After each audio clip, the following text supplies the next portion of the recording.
My dear UGC NET JRF Assistant Professor PhD English Literature Aspirants, today my dear learner, आज हम लोग important Victorian poets का चर्चा करेंगे और सभी विक्टोरियन पोएट्स का according to their years of birth के अनुसार हम चर्चा करेंगे। जिस प्रकार से हम लोगों ने एंग्लो सेक्सन पोएट्स, उसके बाद जो है 14th सेंचुरी पोएट्स, उसके बाद 15th सेंचुरी पोएट्स जिसको अर्ली रेनिशा पीरियड के नाम से भी जाना जाता है, इसके बाद जो है एलिजाबेथन पोएट्स, इसके बाद जो है metaphysical poets, cavalier poets, John Milton, transitional poets, romantic poets का चर्चा किया था क्रोनोलॉजी में। उसी प्रकार से इस वीडियो में सिर्फ हम 9 जो है विक्टोरियन पोएट्स का चर्चा करेंगे और इसके बाद my dear learner 9 modern poets रह जाएंगे। 9 मॉडर्न ब्रिटिश पोएट्स का चर्चा करेंगे नेक्स्ट वीडियो में। इसके बाद फिर जो है 10 अमेरिकन पोएट्स का चर्चा करेंगे, फिर 10 जो है कैनेडियन पोएट्स का चर्चा करेंगे, फिर जो है 10 इंडियन पोएट्स का चर्चा करेंगे, 2 Australian poets and 2 African poets का चर्चा करेंगे। इस तरह से कुल मिलाकर 100 पोएट्स हो जाएंगे। एंग्लो सेक्सन पोएट्स से लेकर जो है आपके अफ्रीकन पोएट्स तक कुल मिलाकर 100 पोएट्स हैं और सभी पोएट्स का नाम किस एज से बिलोंग करते हैं और अपने ही एज में, अपने ही ग्रुप में फिर उनका डेट ऑफ बर्थ के अनुसार से मैंने चर्चा किया है, क्योंकि यूजीसी नेट में इस तरह से भी क्वेश्चन बहुतों बार पूछा जा रहा है। 2022, 23, 24 का क्वेश्चन देखिएगा तो इस तरह का क्वेश्चन भी पूछा जा रहा है। तो अब हम लोग चर्चा करते हैं विक्टोरियन पोएट्स में जो पहले नंबर पर आएंगे एलिजाबेथ बैरेट ब्राउनिंग। नाम याद रखेंगे क्या है? Elizabeth Barrett Browning. Elizabeth Barrett Browning का जन्म 1806 में होता है, 1806 में होता है और इनकी मृत्यु 1861 में होता है। तो my dear learner, Victorian age जो होता है 1837 से शुरू होता है और 1901 ईस्वी तक चलता है। और विक्टोरियन एज के जो सबसे प्रमुख जो राइटर हुए उनका नाम है अल्फ्रेड लॉर्ड टेनिसन और इसको विक्टोरियन एज को एज ऑफ टेनिसन के नाम से भी जाना जाता है।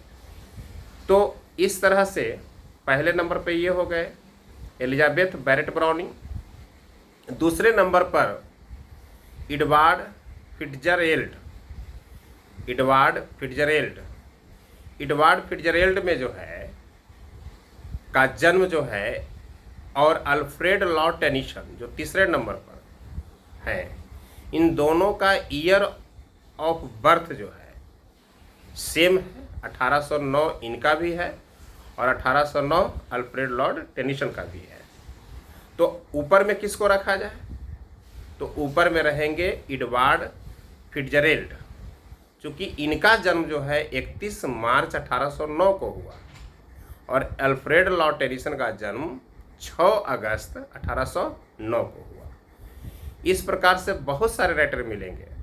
जैसे देखिए एलिजाबेथन पीरियड में क्रिस्टोफर मार्लो का भी ईयर ऑफ बर्थ सेम है विलियम शेक्सपियर के साथ। दोनों का जन्म जो है 1564 में होता है। 1564 में क्रिस्टोफर मार्लो का भी जन्म होता है और 1564 में विलियम शेक्सपियर का भी जन्म होता है।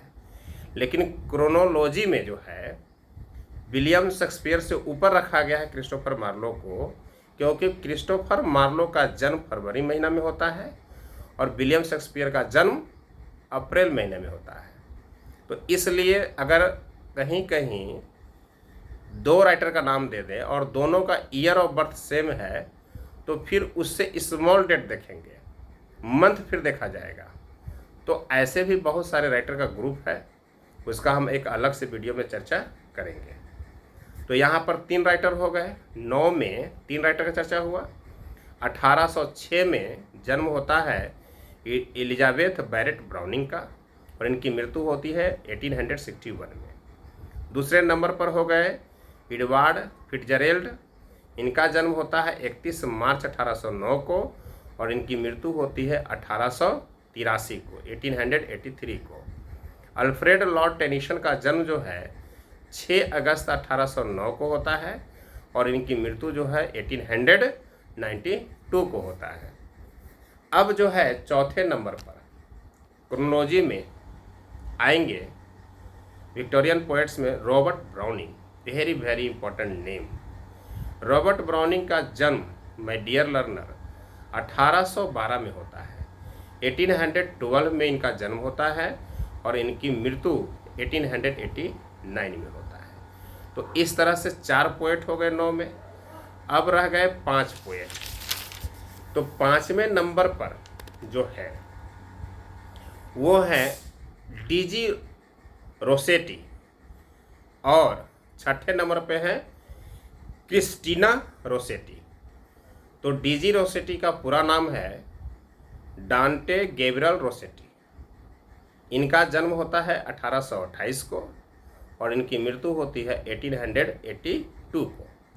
तो 1828 में डीजी रोसेटी का जन्म होता है और 6ठा नंबर पर क्रिस्टीना रोसेटी हैं। इनका जन्म होता है 1830 में, 1830 में और इनकी मृत्यु होती है 1894 में। तो 6ठे नंबर पर हो गए क्रिस्टीना रोसेटी और 5वें नंबर पर हो गई डेंटे गैब्रियल रोसेटी। 7वें जो पोएट्स हैं विक्टोरियन एज के विलियम मॉरिस। विलियम मॉरिस का जन्म जो है 1834 को होता है, 1834 को और इनकी मृत्यु जो है 1896 को होता है। तो इस तरह से क्रोनोलॉजी में हम लोग चर्चा विक्टोरियन पोएट्स का कर रहे हैं। और 8वें नंबर पर जो हैं एसी स्विनबर्न। एसी स्विनबर्न का जन्म 1837 को होता है और इनकी मृत्यु जो है 1909 को होता है। एसी स्विनबर्न का पूरा नाम है अल्जरनोन चार्ल्स स्विनबर्न। तो इनका डेट ऑफ बर्थ है 1837 है ना। और 9वें नंबर पर और लास्ट विक्टोरियन पोएट्स का हम चर्चा कर रहे हैं जीएम हॉपकिंस। जीएम हॉपकिंस का जन्म 1844 को होता है, 1844 को होता है और इनकी मृत्यु 1889 में होता है। और जीएम हॉपकिंस का माय डियर लर्नर पूरा नाम है जरेड मेनली हॉपकिंस। तो इस तरह से जितने भी 9 विक्टोरियन पोएट्स हो गए उसका एक बार मैं फिर से चर्चा कर देता हूँ। 1806 में एलिजाबेथ बैरेट ब्राउनिंग। 1809 में दो पोएट्स हो गए है ना, एक 31 मार्च 1809 को और एक 6 अगस्त 1809 को। तो 31 मार्च 1809 में हो गए एडवर्ड फिट्जरेल्ड और 6 अगस्त 1809 में अल्फ्रेड लॉर्ड टेनिसन। और उसके बाद चौथे नंबर पर रॉबर्ट ब्राउनिंग जिनका जन्म 1812 में होता है। इसके बाद 5वें नंबर पर डीजी रोसेटी है ना, इनका जन्म 1828 को होता है। और 6ठे नंबर पर क्रिस्टीना रोसेटी, इनका जन्म 1830 को होता है। 7वें नंबर पर विलियम मॉरिस, इनका जन्म 1834 में होता है। और 8वें नंबर पर एसी स्विनबर्न, इनका जन्म 1837 में होता है। और लास्ट जीएम हॉपकिंस, इनका जन्म 1844 को होता है। तो इस तरह से जितने भी 9 विक्टोरियन पोएट्स हुए उनका क्रोनोलॉजी में according to their years of birth मैंने चर्चा कर दिया। अब वीडियो को अधिक से अधिक शेयर कीजिए, लाइक कीजिए, सब्सक्राइब कीजिए और इसके बाद फिर हम नेक्स्ट वीडियो में मॉडर्न पोएट्स का चर्चा करेंगे। मॉडर्न ब्रिटिश पोएट्स जिसमें 7 गो हैं, उनका भी चर्चा हम करेंगे क्रोनोलॉजी में। और इस अभी तक जितना भी हुआ है एंग्लो सैक्सन पोएट्स से लेकर विक्टोरियन पोएट्स तक, ये सभी वीडियो को आप बार बार सुनिएगा, तभी जो है आप जिस नेट में जो क्वेश्चन इस तरह से पूछता है आप उसको टैकल कर सकते हैं। क्योंकि माय डियर लर्नर, मैंने जो भी बनाया है PYQs का जो वीडियो, उसमें आप देखते होंगे कोई पोएट्स रहता है विक्टोरियन से, कोई रोमांटिक से रहेगा, कोई जो है 15th सेंचुरी का रहेगा। वहाँ 4 या 5 पोएट्स दे देंगे और उस समय मुश्किल हो जाती है। इसीलिए मैं सीक्वेंस के अनुसार वीडियो बना रहा हूँ ताकि आप लोग को पढ़ने में दिक्कत नहीं हो। We will meet in the next video with modern British poets. Thanks so much.